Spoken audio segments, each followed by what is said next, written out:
Ante tu presencia estoy, deseando escuchar tu voz, mirando tu gloria y amor. Me rindo a tus pies, Señor. Conoces lo que yo soy, lo que hay en mi corazón. Cada pensamiento e intención, mi hablar en toda ocasión. Dios, purifícame con tu espíritu, crea en mí un nuevo corazón, limpia mi vida, dame gozo y paz, restáurame, Señor.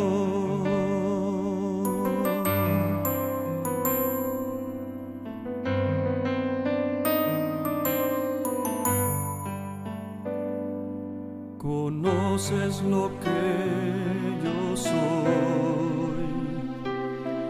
lo que hay en mi corazón.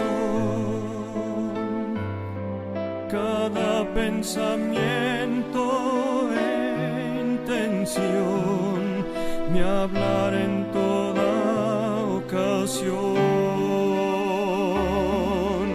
Dios,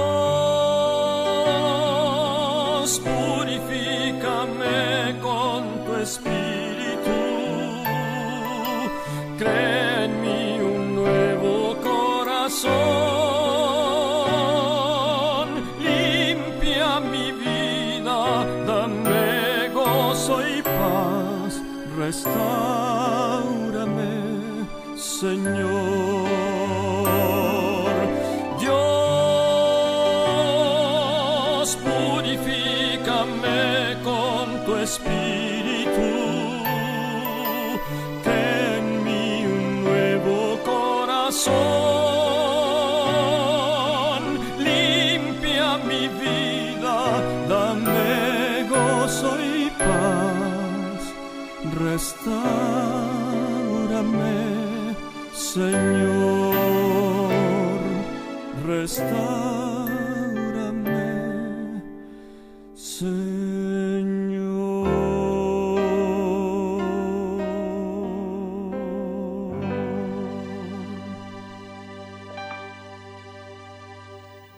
Hermanos, buenas noches. En este día, 1 de junio, siendo las 8 de la noche, estamos transmitiendo en vivo por este medio y pues Dios nos ha permitido poder estar aquí. Le damos gracias a Dios en primer lugar porque pues nos ha permitido compartir de su palabra y pues esperemos en Dios que esto sea de bendición para sus vidas y así también que nos ayude, pues que a pesar de estas circunstancias podamos buscar tener un corazón puro, como el tema del día de hoy. Estamos viendo una serie de 5 temas muy interesantes y pues el día de hoy vamos a ver el tema de En búsqueda de un corazón puro. Y pues le agradecemos a Dios. Bien, hermanos, pues vamos a iniciar. Después de esta pequeña introducción, sean bienvenidos. Antes que nada, pues vamos a retomar un poquito lo que veíamos con el hermano Samuel Razo la vez pasada. ¿Se acuerdan que hablábamos acerca de la definición de qué es tener, o cuál es la definición de ser puro de corazón? Y me gustaría que abriéramos nuestras Biblias en Mateo 5:8, si me permiten, y en la que dice la palabra de Dios, dice Mateo 5:8, dice: bienaventurados los de limpio corazón, porque ellos verán a Dios. Y pues en primer lugar, hermanos, me gustaría que pues le diéramos gracias a Dios, que en el lugar en donde estén inclinaran su rostro y podamos agradecer porque Dios nos permite estar un día más de vida, y también porque a través de todas estas circunstancias podemos estar aquí y podemos reunirnos. Vamos a orar, hermanos, vamos a inclinar nuestro rostro, vamos a darle gracias a Dios y pedirle a Él que nos guíe en con este estudio. Señor, en esta hora venimos delante de ti con un corazón agradecido, Señor, porque pues has sido bueno con nosotros. Gracias porque a través de tu palabra tú nos has ido instruyendo, nos ayudas para que podamos ser cada día mejores varones, mejores líderes de nuestra familia. Te rogamos, Señor, en el nombre de Cristo Jesús, que tú nos ayudes, que a través de esta transmisión tú puedas hablar a nuestras vidas y a nuestros corazones, y también que podamos ser ministrados, Señor, y que cada una de nuestras vidas sean cambiadas y transformadas. También ayuda a las personas, a todos los hermanos que se están conectando el día de hoy, a que lo hagan también a tiempo, y también que podamos estar dispuestos a escuchar cada una de las cosas que tú nos vayas a enseñar. Gracias, Dios, en el nombre de Cristo Jesús. Te lo pedimos. Ayúdame a ser instrumento para que las cosas que se digan el día de hoy sean conforme a lo que tú tienes preparado para nosotros. En el nombre de Jesús te lo pedimos. Amén. Bien, hermanos, me gustaría hacerles algunas preguntas con respecto a esto. ¿Cuál es el contexto de estas palabras?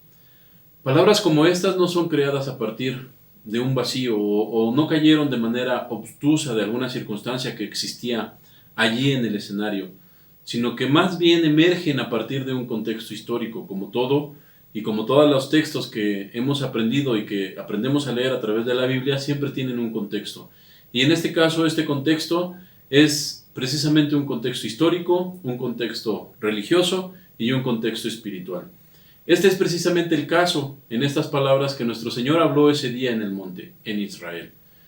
Permítanme darle un poco del trasfondo, un poco del contexto de estas palabras tan importantes. En primer lugar, en el momento en la venida de Jesucristo al mundo, Israel estaba en una condición desesperada. Políticamente, Israel estaba perdida en su libertad y estaba bajo el dominio del Imperio Romano. Económicamente, Israel estaba luchando porque los romanos demandaban impuestos exorbitantes. De hecho, criminales del pueblo, de tal manera que el pueblo estaba teniendo que entregar gran parte de lo que estaba trabajando duro para ganarse. Y eso lo hemos visto a través de la historia, cómo los gobiernos han oprimido a las personas. Pero en este caso, en este contexto histórico de Israel, eso estaba pasando.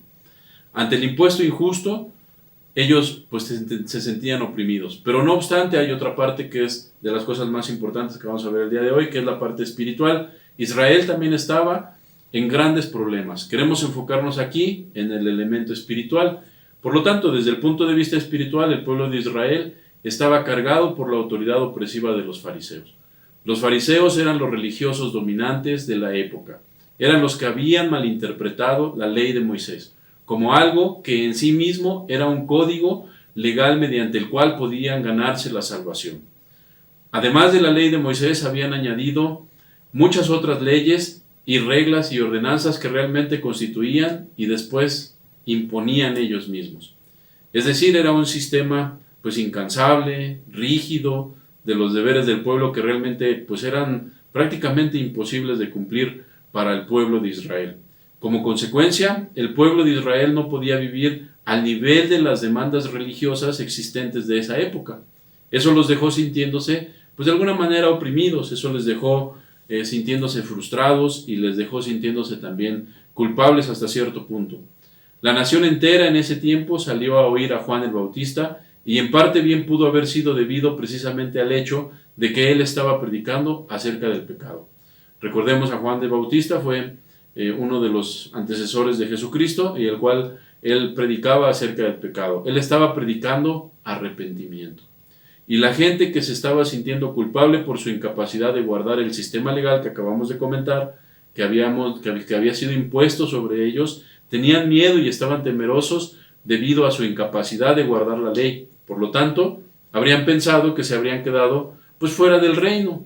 Temían el ser excluidos del reino de Dios. Y no solo sería un libertador económico que los liberaría pues de su pobreza, es decir, no solamente ellos veían en Jesucristo que los iba a liberar de esa pobreza, sino que también esperaban de Jesús muchas otras cosas, especialmente, como sabemos, después de que él había alimentado a tantos miles de personas. De alguna manera él los alimentó cuando estuvo predicando conocemos esa historia, que los alimentó con panes y peces, y pues de alguna otra forma también ellos esperaban, creo yo, querían que alguien fuera pues de alguna parte su libertador en un sentido espiritual, y les trajera algo de paz y algo de satisfacción para su alma. Y de alguna manera aliviara su culpabilidad y su vergüenza que de alguna manera ellos estaban sintiendo, y así también aliviar un poco el remordimiento que tenían, o la ausencia de paz que parecía turbar sus almas. Estaban clamando precisamente por un Redentor en cada una de esas áreas, y era tiempo entonces cuando Juan el Bautista predicaba de esto, que el Mesías venía y era momento de reconocer su pecado y arrepentirse de su pecado y recibir el perdón disponible, es decir, preparar su corazón para el Redentor y para su reino. Por ejemplo, Nicodemo, quien era el maestro en Israel, conocemos un poco acerca de la historia de él, lo podemos leer en Juan capítulo 3. Acompáñenme a sus Biblias, por favor, en Juan 3:15. Vamos a leer esa parte, esa porción de la Biblia, en donde dice, vamos a leer al mismo tiempo, ustedes en sus casas y en sus Biblias, por favor, acompáñenme del Juan 3, del 1 al 5. La palabra de Dios dice así: había un hombre de los fariseos que se llamaba Nicodemo, un principal entre los judíos.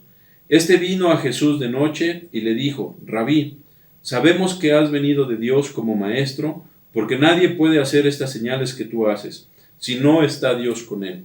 Respondió Jesús y le dijo: de cierto te digo, que el que no naciere de nuevo no puede ver el reino de Dios. Nicodemo le dijo: ¿cómo puede un hombre nacer siendo viejo? ¿Puede acaso entrar por segunda vez en el vientre de su madre y nacer?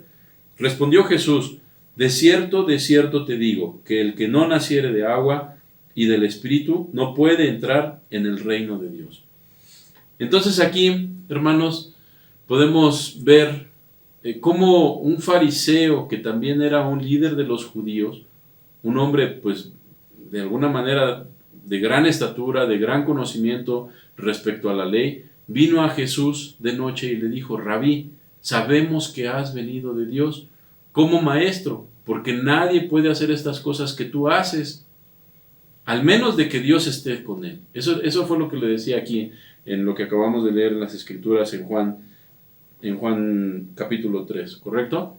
Entonces Jesús respondió y le dijo, es interesante que Jesús le respondiera, pero no había hecho Nicodemo ninguna pregunta, es decir, Jesús le dijo, de cierto te digo, a menos de que uno nazca de nuevo, no puede ver el reino de Dios. ¿Por qué le dijo esto a él? La pregunta de Nicodemo debió haber sido, ¿cómo me aseguro? Probablemente en su mente de Nicodemo decía, ¿cómo me aseguro de que no me pierdo el reino? ¿Cómo me aseguro de que entro al reino? Nicodemo vino a Jesús consciente de su pecado. Nicodemo de alguna manera venía consciente de su culpabilidad, consciente de su indignidad y temiendo de que él podría perderse el reino. Y esa pregunta que molestaba en el corazón de Nicodemo, ¿cuál es el estándar justo para la salvación? Probablemente él se preguntaba, ¿qué debo hacer para ser salvo? Para decirlo en un lenguaje tomado probablemente de otro, deberíamos de preguntarnos, ¿cómo puedo estar bien con Dios? ¿Cómo puedo ser aceptado por Dios? Eso era lo que estaba en el corazón de este hombre. No creo que estaba solo. Creo que muchos de los judíos se estaban preguntando eso. Más adelante Jesús estaba dirigiéndose a una multitud. Si lo podemos observar en el capítulo 6, dice, él se acercó a una multitud y al que alimentó, y dice en el versículo 28 que la multitud le dijo, ¿qué haremos para que hagamos las obras de Dios? Ahí de nuevo estaba la misma realidad o la misma pregunta que se estaban haciendo, que se estaba haciendo Nicodemo. Algo está mal en nuestras vidas, decían.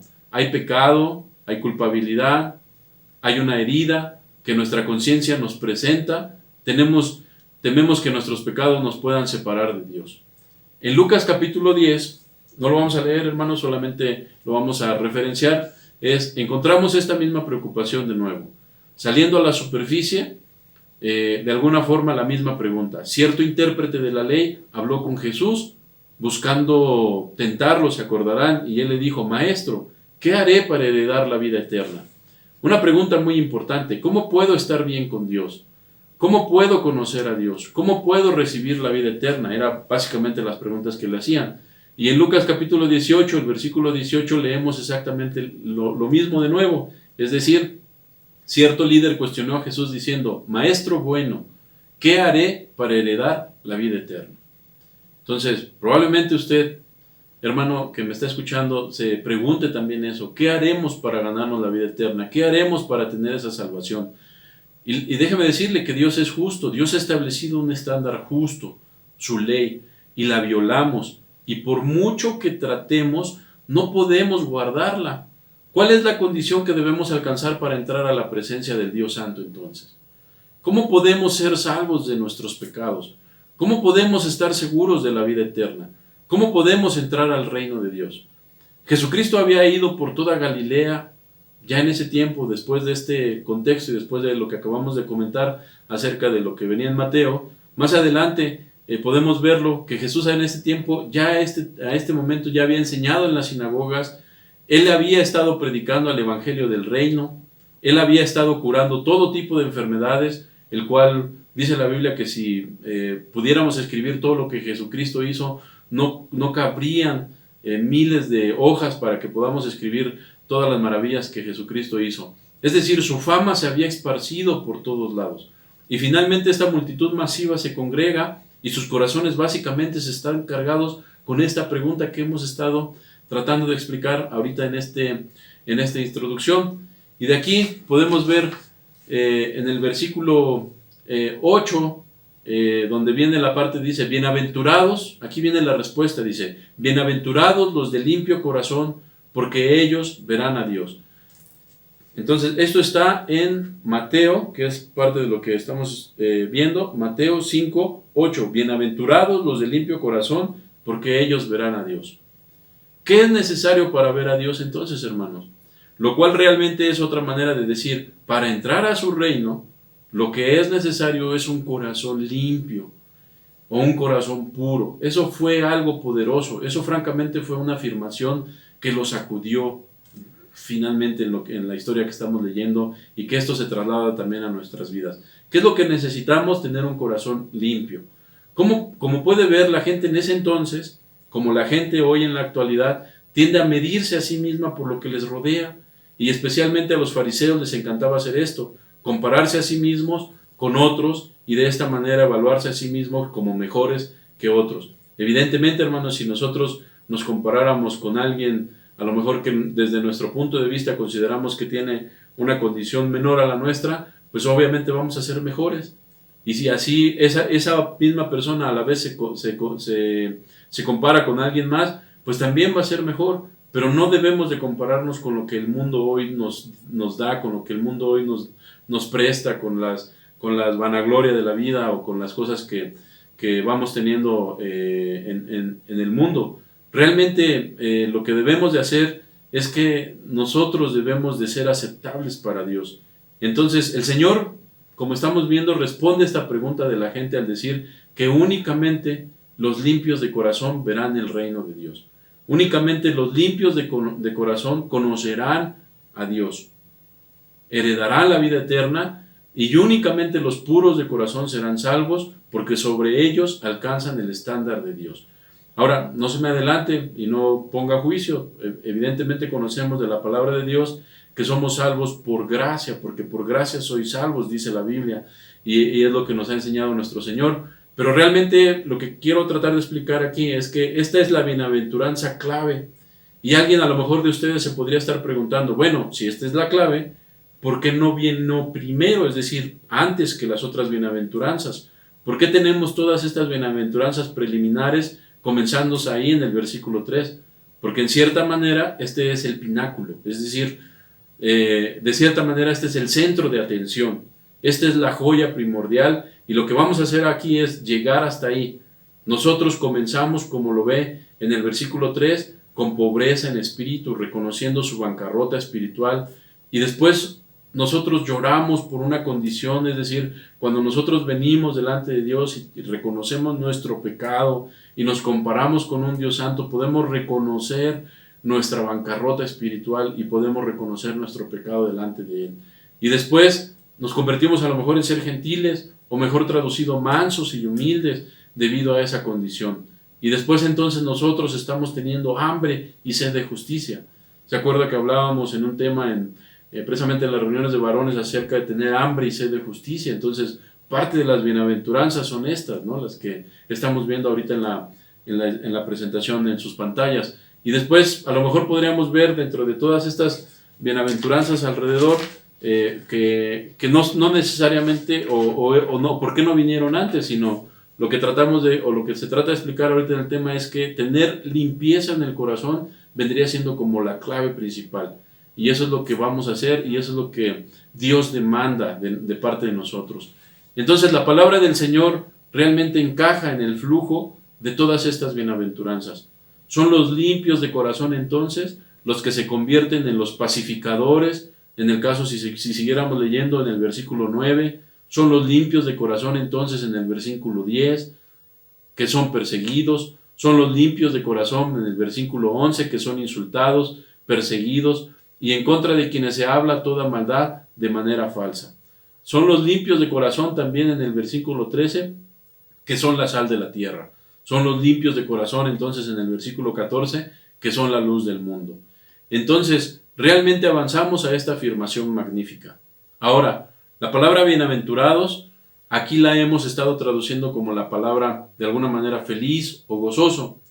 No estamos hablando de algo que es superficial, solamente por cumplir una felicidad como el mundo hoy nos lo pinta, a través de tener una felicidad de éxitos, o una felicidad de dinero, o una felicidad por algunas otras cosas que nos da la vida, sino quizá una buena traducción o una buena interpretación de ser bienaventurados, para añadir a las otras que les hemos dado o que hemos estado explicando de la parte de las bienaventuranzas, es decir, que es una condición de bienestar espiritual que resulta en una salvación. El bienestar es una buena manera de interpretar esto o de explicarlo, en donde tenemos una prosperidad espiritual. Prósperos son los de limpio corazón.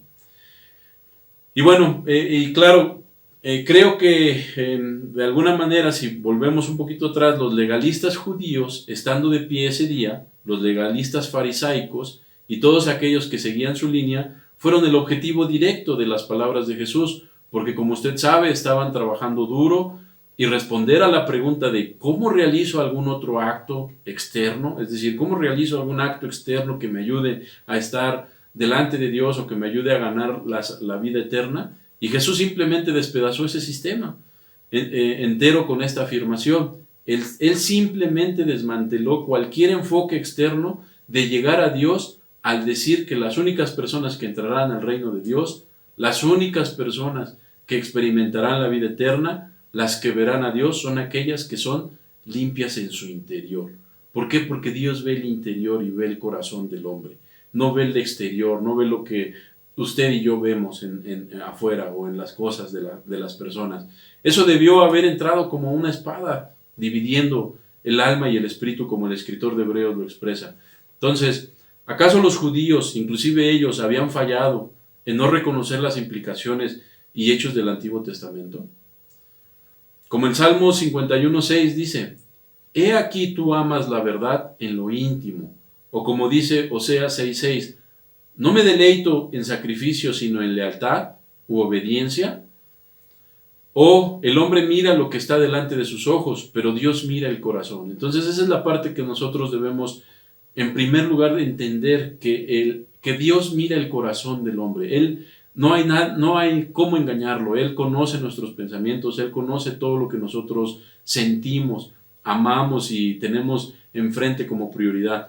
Entonces nosotros debemos entender que Él mira dentro de nosotros.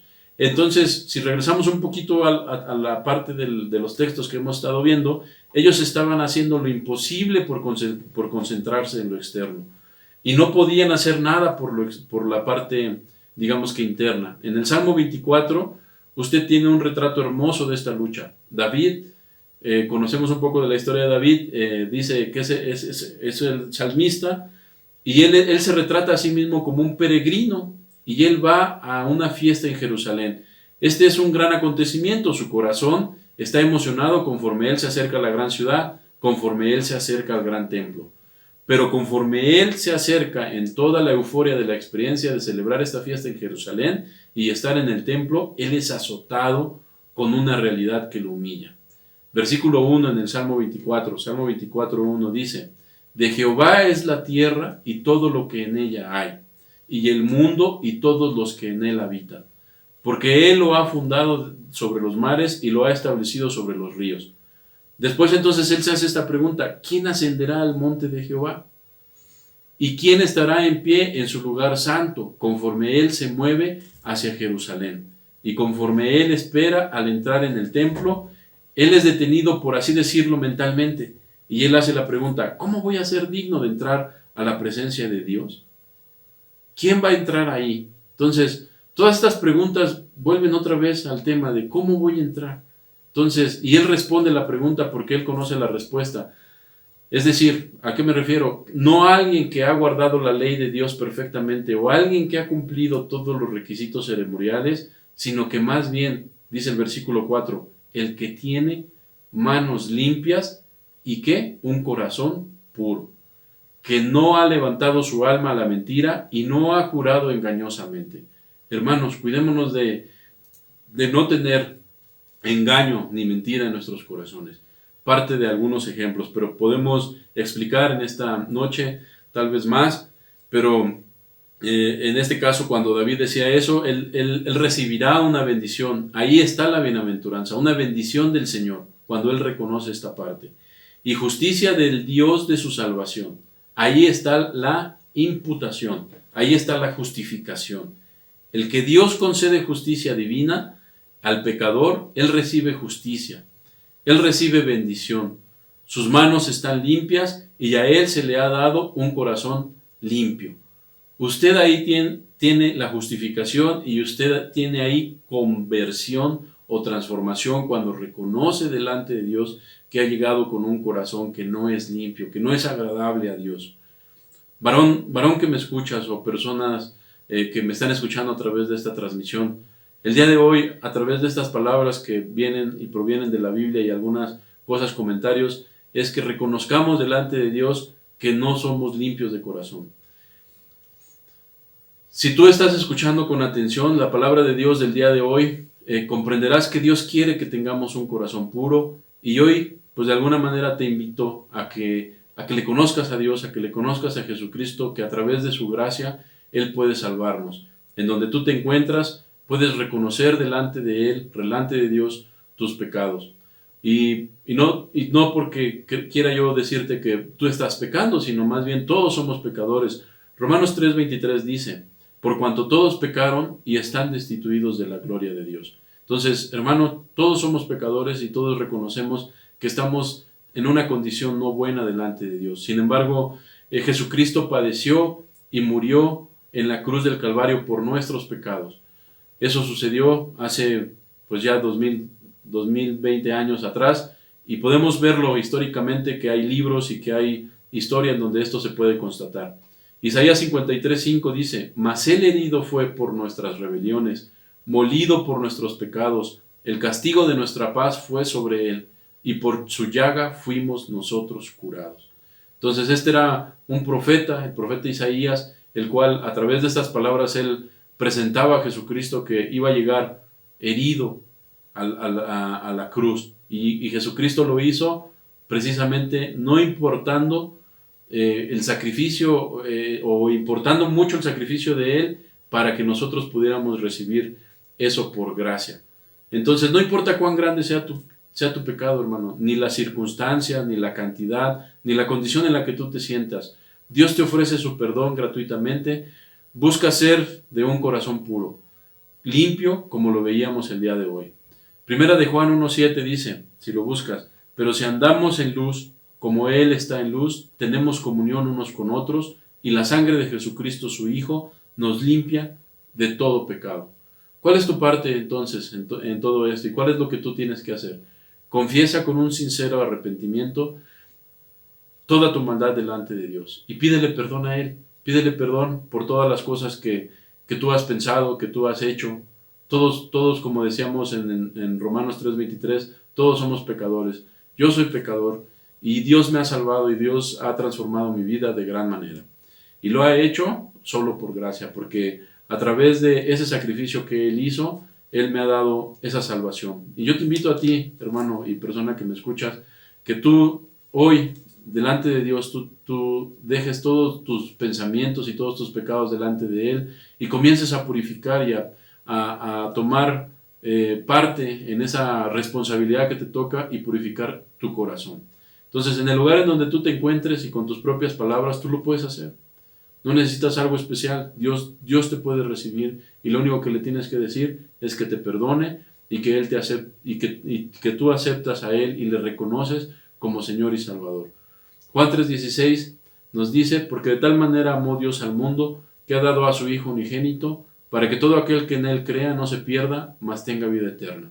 Así es que, hermano, te invito el día de hoy a que pues inclines tu rostro y que de alguna manera pues tú ores a Dios y que le demos gracias no solamente por este tiempo de estudio y de aprendizaje, sino también, si tú no conoces de Dios, que te acércate a alguna iglesia, a algún hermano, en donde te podamos explicar un poquito más acerca de la palabra de Dios. Dios te ama y Dios no te trajo aquí para escuchar este mensaje por casualidad. Dios quiere que tú le conozcas y Él tiene cosas especiales para ti. Así es que inclina tu rostro, hermano, y vamos a orar en esta noche, pidiéndole a Dios guía y que nos permita continuar adelante. Señor, en esta noche venimos delante de ti agradecidos porque tú nos has permitido poder tener esta enseñanza. Gracias porque ha sido de gran bendición. Te rogamos, Padre, que tú nos ayudes para que esto, a pesar de que sea a través de una transmisión, que tú permitas que otras personas escuchen, que sabemos que tu palabra no regresa vacía. Y si tú en este momento sientes en tu corazón que tú no conoces a Dios, ora a Él y dile: Señor, perdóname por todos los pecados que he cometido, ayúdame para poder salir adelante. Reconozco que te he fallado, Señor, acéptame como tu Hijo, Dios, y yo te acepto como Señor y Salvador. Gracias, Señor, porque tú me tomas, Señor, y porque también podemos seguir adelante. Gracias por la oportunidad que tenemos de escuchar de tu palabra a través de las transmisiones y a través de la iglesia. Permítenos poder salir adelante, y también a las personas que están en necesidad de toda esta situación por lo de la enfermedad, ayúdales a reconfortar a su alma. Ayuda a mi hermano Samuel, Señor, que está pasando por esta situación en su vida, por el fallecimiento de su papá, y que tú le permitas a él tener un conocimiento de parte tuya, que lo uses como instrumento a pesar de las cosas, y que le traigas paz a su corazón, a él y a su familia. Gracias también por los varones de la iglesia. Jesús, mi Salvador, ayúdales a que puedan tener un reforzamiento en sus vidas espirituales, y también que no nos olvidemos de que tú estás con nosotros todos los días. Gracias, Señor, en el nombre de Cristo Jesús. Te damos las gracias. Amén. Bien, hermanos, pues muchas gracias. Les agradezco que hayan estado atentos el día de hoy. Vamos a dejarlos con un video, un pequeño collage que les hice para que no se olviden que pronto estaremos regresando a la iglesia a través de las enseñanzas. Sé que es complicado escucharnos a través de un video y que ustedes estén en casa. Sin embargo, les mando un cordial saludo. Cuídense, que Dios les bendiga, y también que podamos vernos pronto más adelante.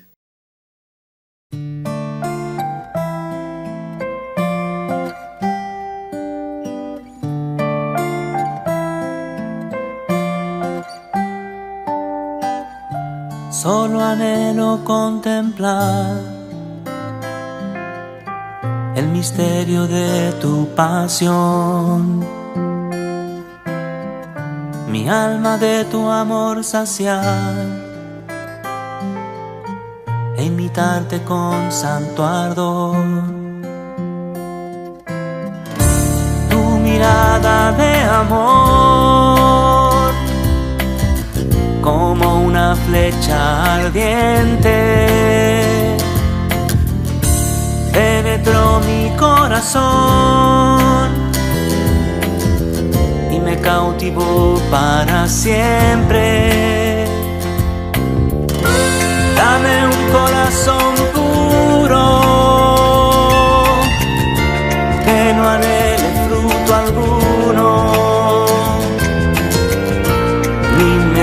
inmediato ni lejano. Dame un corazón puro que solo anhele alcanzar la salvación que tú das y llevarla a mis hermanos.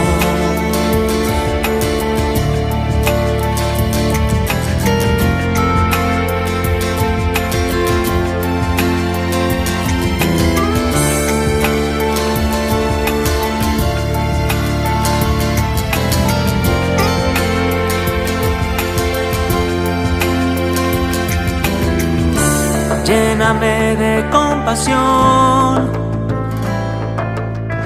para anunciar a los hombres que eres un Dios de perdón, que anhela sus corazones.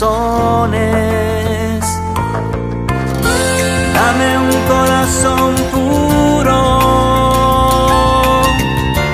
que no anhele alguno, ni inmediato ni lejano. Dame un corazón puro que solo anhele alcanzar la salvación que tú das y llevarla a mis hermanos.